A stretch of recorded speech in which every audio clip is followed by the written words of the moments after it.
Et salut les bladers, c'est Ryuk. Aujourd'hui on se retrouve pour cette nouvelle vidéo pour se faire le déballage d'une toupie Beyblade Burst et c'est la Red Luinor. C'est une nouvelle toupie de la saison Beyblade Burst Surge, donc la dernière saison en date en Occident. Et pour cette nouvelle saison, Hasbro nous introduise le système Speedstorm. D'ailleurs, je tiens à remercier Hasbro qui m'ont envoyé cette toupie et qui me permettent donc de faire cette vidéo de déballage aujourd'hui avec vous.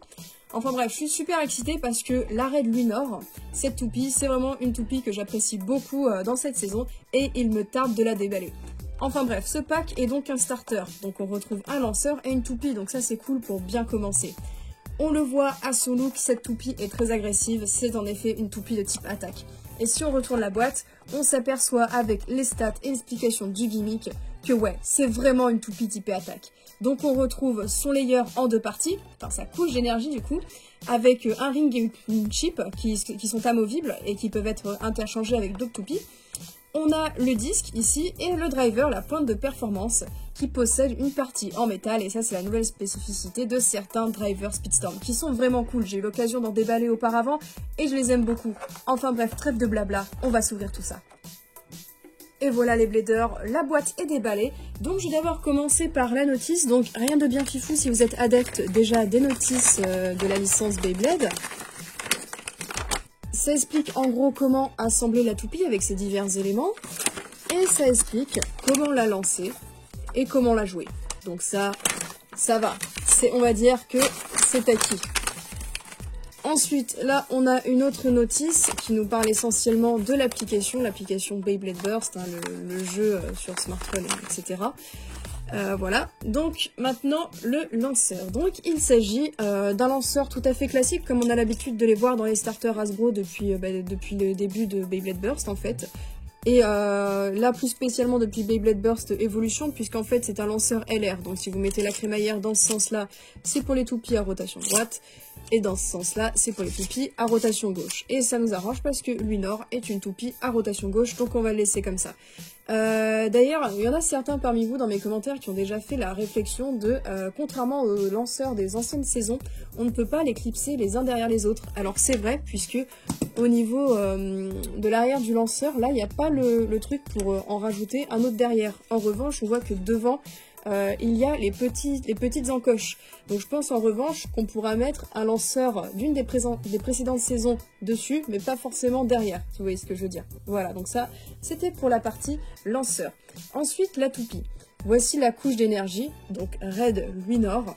On a ici la petite chip qu'on peut débloquer et échanger avec d'autres toupies du même sens de rotation. D'ailleurs, je vous mets ici le QR code. Voilà, ça fait toujours plaisir.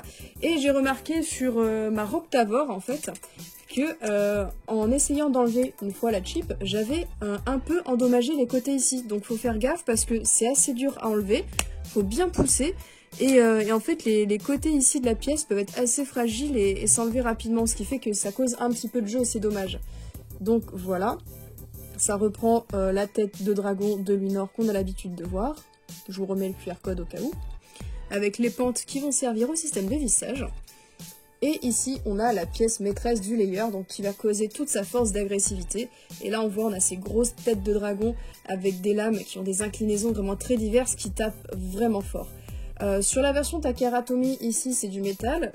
Chez Hasbro, c'est pas du métal. Après, c'est pas dérangeant puisque toutes les toupies de la gamme sont plutôt dans la même tranche de poids. Donc, je trouve ça plutôt cool et équilibré pour la méta en soi. Donc, voilà. La couche d'énergie Red Luinor. Ensuite, on a le disque. Et le disque, il s'agit de 3A, qui reprend le design du double châssis 3A sorti chez Takara, puisque pour les toupies de la saison Super King, Takara avait introduit un système de double châssis, qui combinait en fait le disque au layer en une seule pièce. Et du coup, ça fait que ces châssis n'étaient compatibles qu'avec les toupies de cette saison-ci. Et bien, chez Hasbro, ils ont fait un truc qui est quand même plutôt génial, c'est qu'ils ont repris ce système de double châssis pour en faire directement des disques. Donc ça fait vraiment des pièces qui sont complètement exclusives. Et les doubles châssis, on peut aimer ou pas, mais dans tous les cas, je trouve le système de disque intéressant puisque ça permet une rétrocompatibilité avec les toupies des saisons précédentes. Et ça, c'est vraiment cool. Surtout que, regardez-moi ce disque, sans rire, est-ce qu'il en jette pas? Il a une forme très agressive, donc il reprend celle du châssis.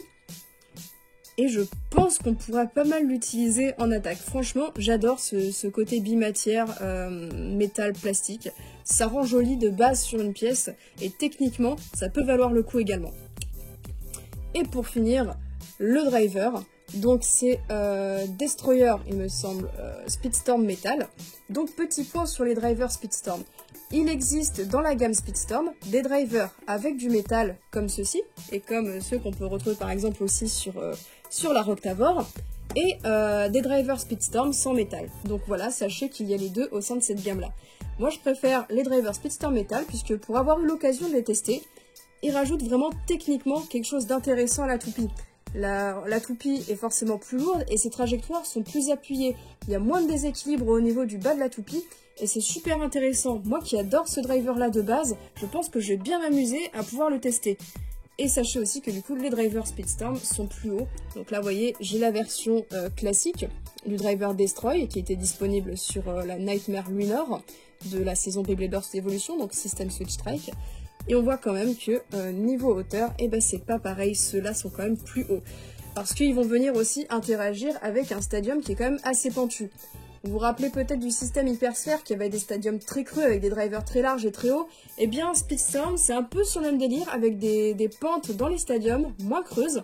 Et ça permet quand même de conserver la plupart des gimmicks des drivers. Donc je trouve que c'est quand même un bon compromis entre les pièces d'origine et...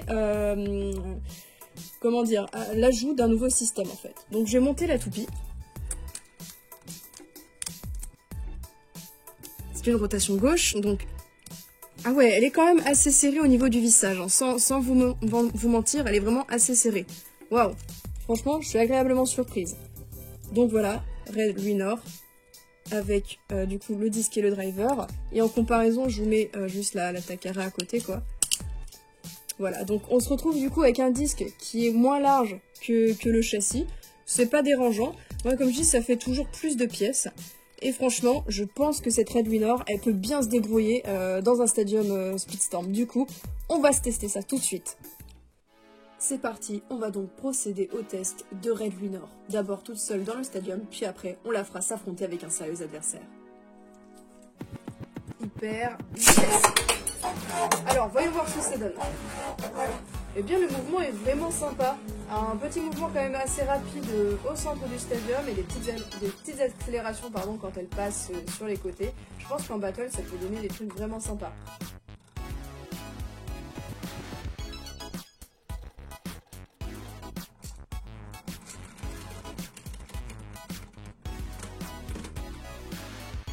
Et maintenant, la battle Red Lunar contre Colossal Helios. Hyper vitesse. Et c'est parti, ça se course. Helios passe bien dans les zones d'énergie. Et c'est une égalité. Hyper vitesse. Allez, j'aimerais voir un beau burst. Ah, maintenant les deux toupies sont sur la partie centrale. La Lunar a rattrapé la Helios et c'est un burst en faveur de Red Lunar. Hyper vitesse.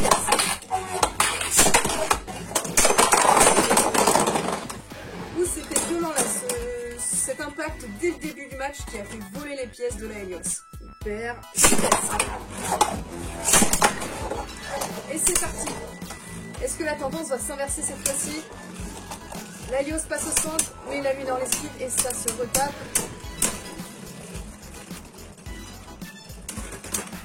Et ce sera cette fois un arrêt de rotation en faveur de la Colossal Helios. Bon, les bladers, c'en est fini pour l'unboxing, la review et le test de la Red Lunar. Je sais pas ce que vous en pensez, moi en tout cas, je l'apprécie énormément. Elle a une très bonne mobilité dans le stadium Speedstorm et couplée à ses capacités agressives au niveau de la forme de sa couche d'énergie et tout, ça donne une toupie qui est en fait très bonne en attaque pour venir exploser les adversaires.